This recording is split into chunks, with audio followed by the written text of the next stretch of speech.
My autistic sister to get attacked at recess? Fine. I allowed Dad to absolutely violate you. A couple days ago, my sister Anna was assaulted during recess at her middle school. She was punched in the face by a boy who's known to be the class bully. Mind that our mother left us when we were young, so I used to take care of my sister, while our dad was providing for us. I received a call from the school principal that started out with him saying that the school nurse felt my sister needed to be seen in the emergency room. When I asked what happened, he sort of blew me off and urged me to pick her up immediately. My heart sank to my stomach. I sped over to the school as fast as I could. On the way there, I called Dad, and he was already aware of the situation.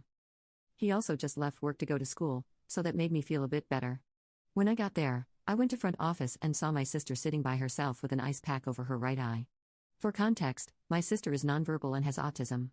So when I saw her sitting by herself unsupervised, I was furious. She stood up and hugged me with her free arm while the other one held the ice pack over her eye. I almost cried, but I held it together for her. I put my arm around her and we walked to the back of the office in search of the principal. We get to the back and the principal is sitting at his desk, eating chips and typing on his laptop. I asked him what happened to my sister and why she was left unsupervised in the front. He blew me off again. All he said was, "Ma'am, you can take your sister to the hospital now." Mind you, this is my first interaction with this principal.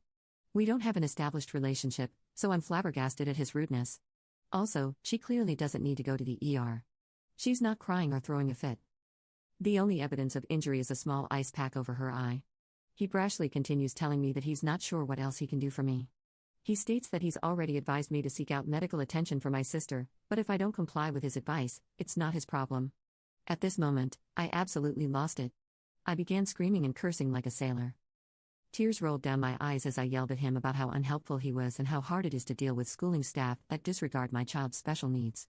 He stood up and tried calming me down, but to no avail. I went on and on about how he should be more compassionate for his students and that he would understand if he had siblings. At this moment, his demeanor went from worried to infuriated. He began yelling back at me.